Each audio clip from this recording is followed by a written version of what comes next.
everyone, and I'm happy to be with you today covering the topic of compassion helps everyone. This is one of my favorite subjects, and I'll tell you more about why in just a minute. I'm a licensed clinical social worker, and I'm also a transition life consultant with TLC Services, which I'll say more about toward the end. I'm having trouble moving the slides now, just a second. All right, here's one of my favorite quotes. We can't heal the world today, but we can begin with a voice of compassion, a heart of love, an act of kindness.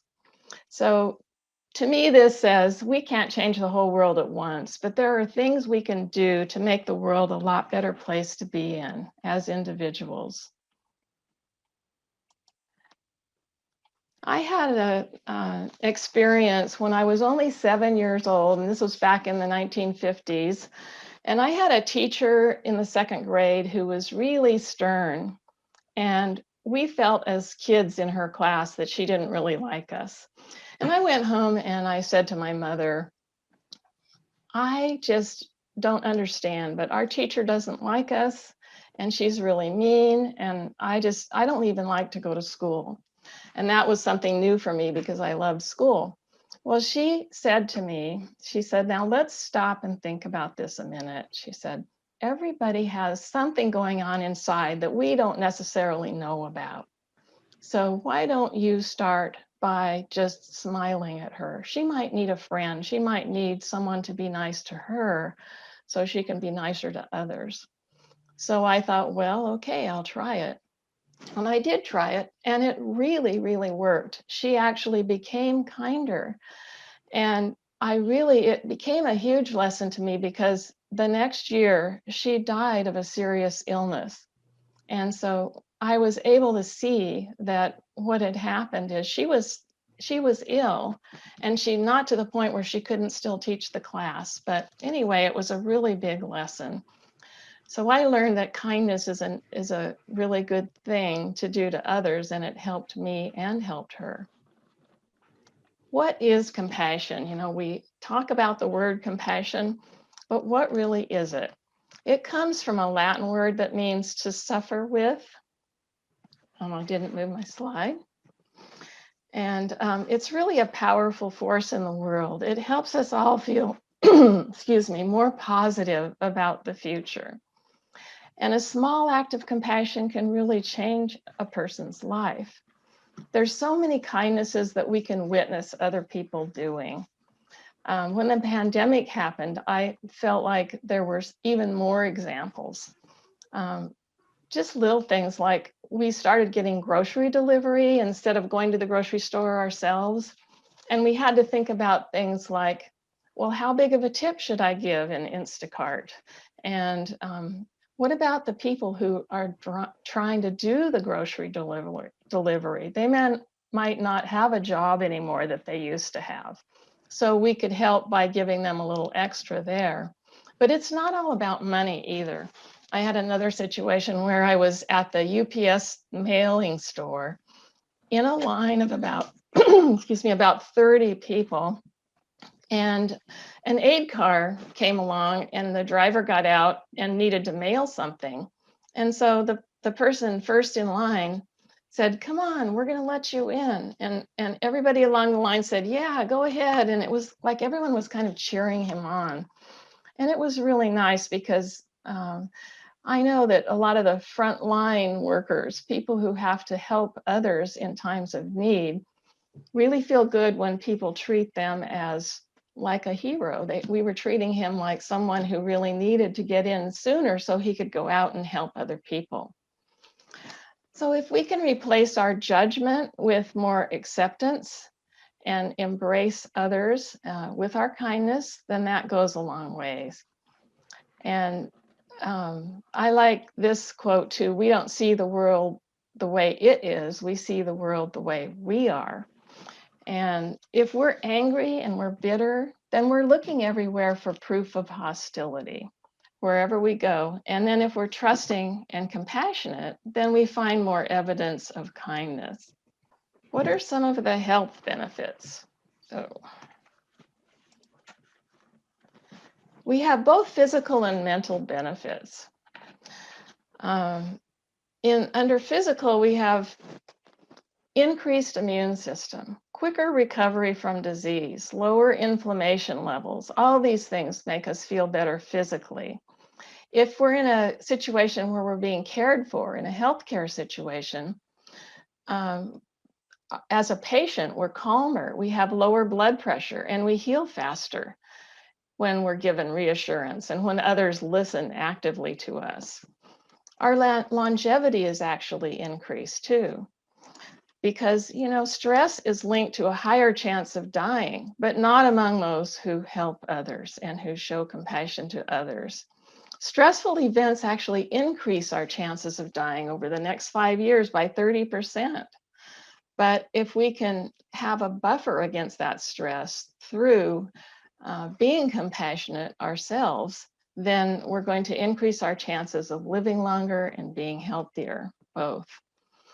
The mental benefits of our health is we have a broadened perspective beyond ourselves, so we're not just focusing on ourselves. Lower rates of anxiety and depression, increased happiness, increased social connection to others, and an increased sense of well-being and trust.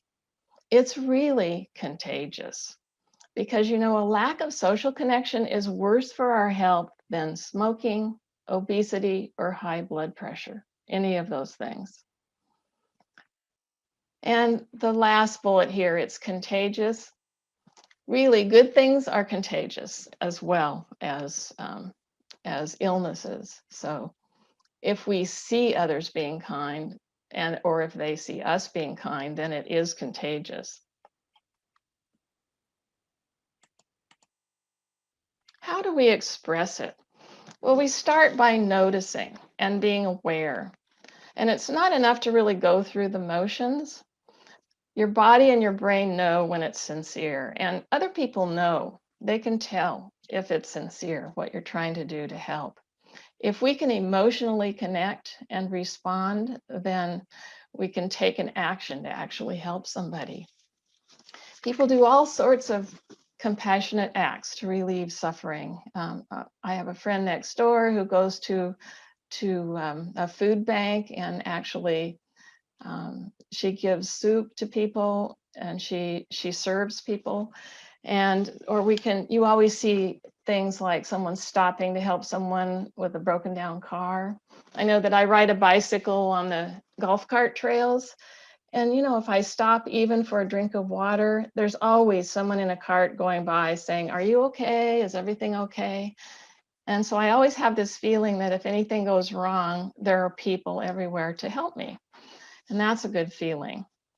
There's so many examples here in the villages there of people helping others. And if we can be compassionate to ourselves, it's unlikely, if we can't be compassionate to ourselves, it's unlikely we can feel and express it to others. And that's because really, if we inside can be kind to ourselves, it's like a ripple effect and it goes out to everybody else. And we can communicate it both through what we say and also non-verbally. Our voice, touch, patting someone on the arm, our facial expressions, our eye contact, all of these things help us express compassion.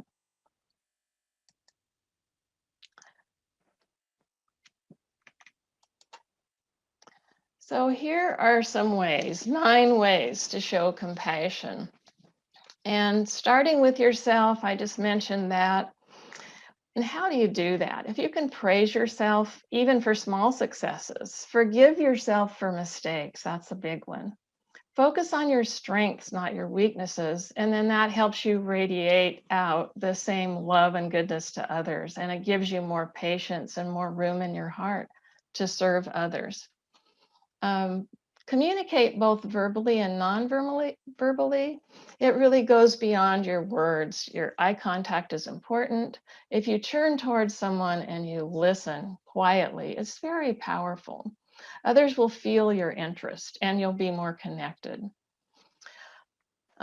Active listening is something we talk about a lot, where we Ask open questions, listen with interest, be curious, listen with an open mind, and not with a idea that we're going to be able to fix somebody's problems. One thing you can do too is just turn off your cell phone or silence it so that you're telling the person it's more important for me to hear what you're saying and make eye contact with you than it is to check my email again. Um, Encourage others, the third one, with words, praise, and positive reinforcement, because that really helps them get beyond their circumstances. If you highlight strengths in others that you see, sometimes they don't even see the things that they do that are really good or the strengths that they have. And it's really helpful to them to hear from you what you see in them. I have just a little example of encouraging someone. I'm part of a watercolor society and I get a newsletter on email. And I've been feeling kind of disconnected from the group because I never go to meetings, and especially over the last year. But I got this newsletter and it was just full of color and pictures and information and how I could Zoom and take a class. And I felt so grateful that they were doing that, that I just sent a little email back. It just took me half a minute. And I said, thank you so much for this beautiful newsletter. I really appreciate the work that must have gone into this and being connected to the group even when I can't attend meetings. Well, I got a note right back saying, thank you so much. You really made my day. So that's just an example of a small thing that you can do that's kind. Express yourself. Now, this one might sound funny, but when we let other people express themselves to us and don't try to impose our own beliefs or fix their problems, but we're listening to what they're thinking and what they're feeling, and then we're doing the same thing, then it connects us so much better. We're talking about what we think, feel, and want, and what do you think, feel, and want? And those things are really an emotional connection that we have with the other person. It shows you understand. You can give your sincere smile, you can laugh, you can cry. And when you are able to express your emotions that way, the other person can also. And showing kindness. Don't be afraid to be first to show kindness. Give it away without expecting something back. It's not a matter of if I do this for you, then maybe you'll do that for me. It's not about that. Sometimes it has to do with giving a stranger a compliment or paying for someone's drink or their coffee. Just surprise somebody, or you have a new neighbor, taking cookies to your new neighbor.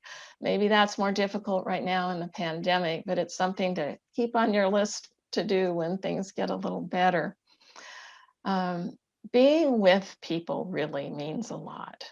So I had a neighbor next door who was so busy giving care to her husband and so tied up with that and pretty stressed, and she couldn't really do anything, but she really wanted companionship from other people. So I just found ways to get together with her and show her some kindness.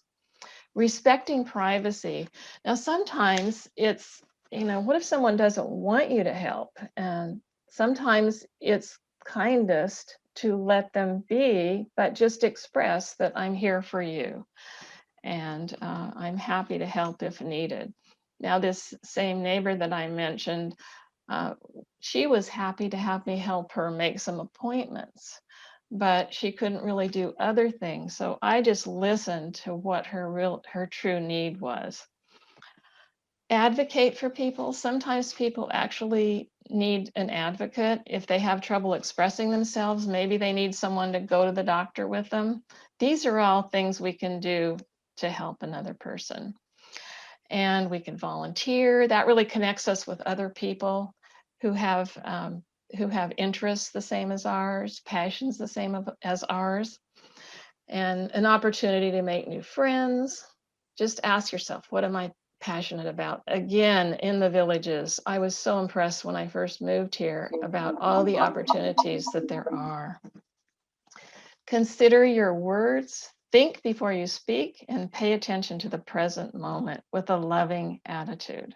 It can be something without words too, like sending a thank you note.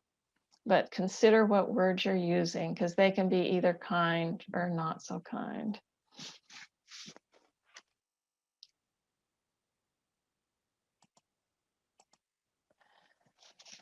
So instead of putting others in their place, put yourself in their place. So that's just another way of saying putting yourself in someone else's shoes. And here's from the Dalai Lama: if you want others to be happy, practice compassion. If you want to be happy, practice compassion. It works for both you and the others. Can it be learned? Yes, actually, it does not take years of study. One way to learn it really is to watch others that you admire who are kind and helpful.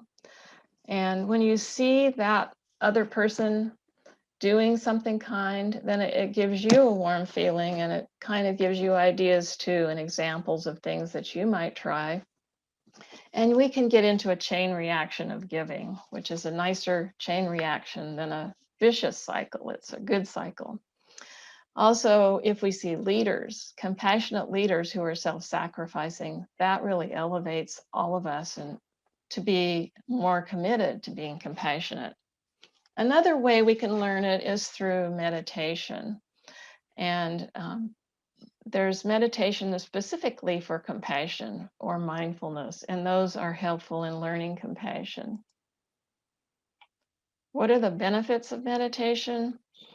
Now, this isn't just meditation that gives you these benefits, also things like yoga, breathing exercises, creative visualization, prayer, and other practices like walking and observing nature. All of these things bring us these benefits, which are really amazing. Reducing pain, enhancing our immune system. You may be able to read these on the screen, but reducing feelings of depression, anger, anxiety, confusion. It increases our blood flow, slows our heart rate, gives us a sense of calm and peace and balance. It helps us reverse heart disease and helps control our thoughts, increases our energy, and reduces stress. So I would like to try just a 5-minute meditation with all of you. If you would like to participate in this, just follow along my words. It'll just take a few minutes and give us a chance to try this. This is a compassion meditation. Let yourself sit in a centered and quiet way. As you sit, breathe softly and feel your body, your heartbeat, the life within you. Feel how you treasure your own life, how you guard yourself in the face of your sorrows. Now bring to mind someone close to you whom you dearly love. Picture this person and feel your natural caring for them. Notice how you hold them in your heart. Then let yourself be aware of their measure of sorrows, their suffering in life. Feel how your heart opens to wish them well, to extend comfort, to share in their pain and meet it with compassion. This is the natural response of the heart. Inwardly, recite the phrases. May you be held in compassion. May your pain and sorrow be eased. May your heart be at peace. Continue thinking these phrases all while you're holding them in your heart. You can say them a little differently if it's more meaningful to you. May you be held in compassion. May your pain and sorrow be eased. May your heart be at peace. Now imagine them turning their compassionate gaze back to you and acknowledge the measure of sorrows you carry. They say to you with tenderness the same phrases. May you be held in compassion. May your pain and sorrow be eased. May you be at peace. Take in these compassionate wishes and let them touch your heart. After a time receiving their care, direct the same compassion to yourself. May I be held in compassion. May my pain and sorrow be eased. May I be at peace. Following this, you may begin to extend your compassion to others you know. Picture other loved ones, one after the other. Hold the image of each in your heart. Be aware of their difficulties and wish them well with the same phrases. May you be held in compassion. May your pain and sorrow be eased. May you be at peace. Then you can open your compassion further at a step at a time and over time to the suffering of your friends, your neighbors, and your community, to all who suffer, to difficult people, to your enemies, and finally to the brotherhood and sisterhood of all beings. Sense your tender-hearted connection with all life and its creatures. May you be held in compassion. May your pain and sorrow be eased. May you be at peace. Now shifting your awareness back to your breath, breathing in and breathing out slowly. Reconnecting with your body, feeling present, alive, connected, right here, right now.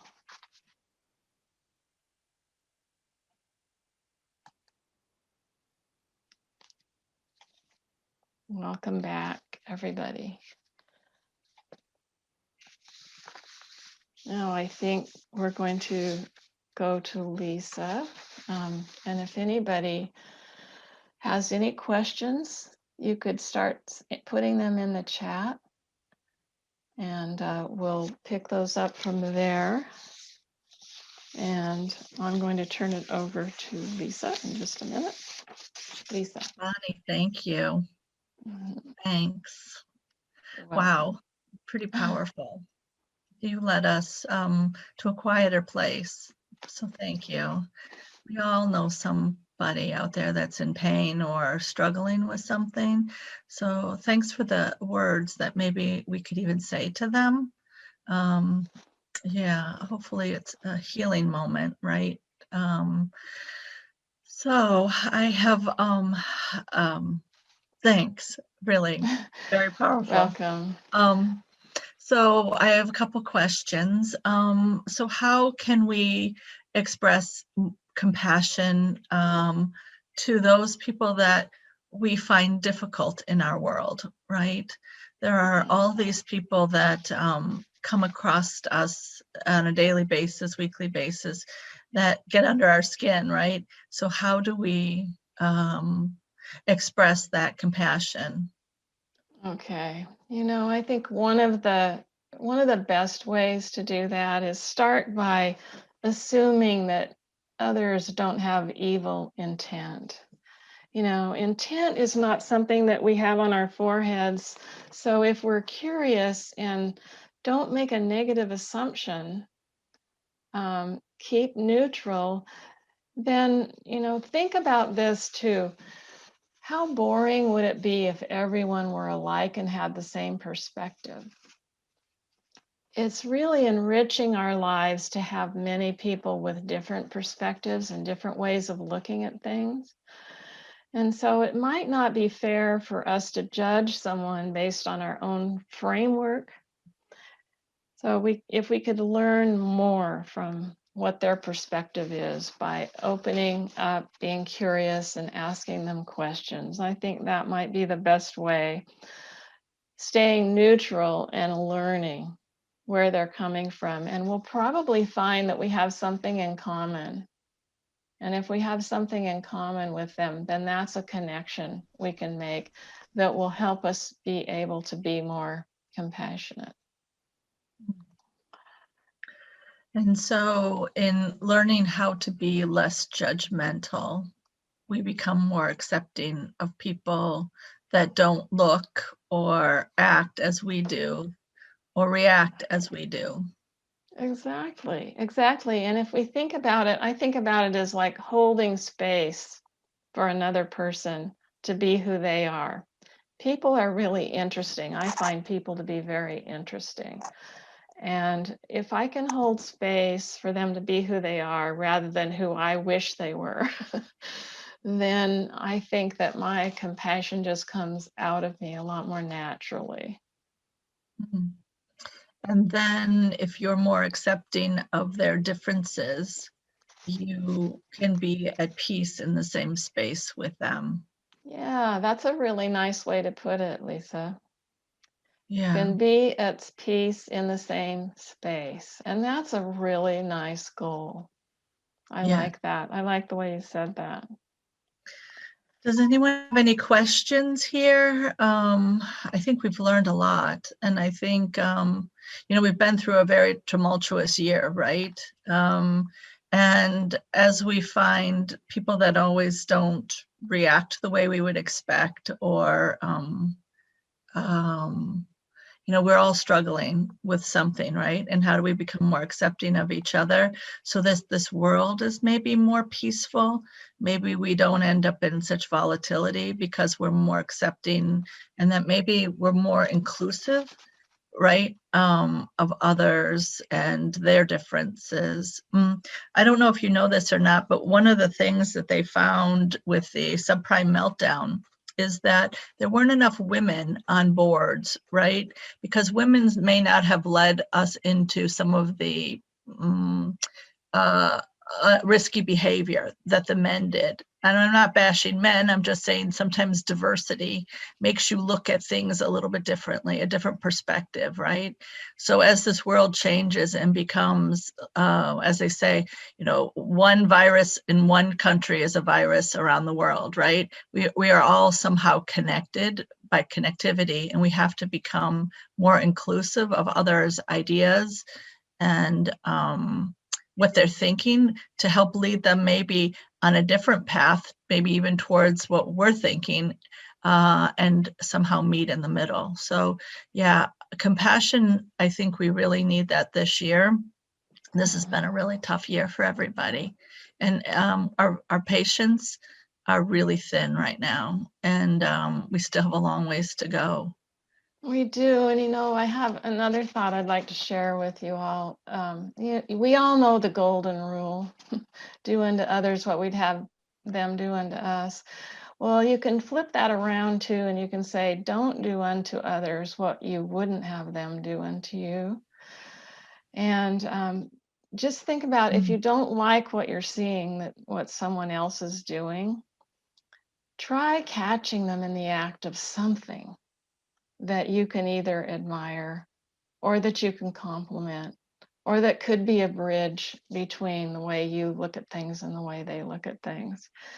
And so instead of looking for things that will reinforce our negative thoughts about them, that might help us, just remembering that golden rule and kind of the flip side of that.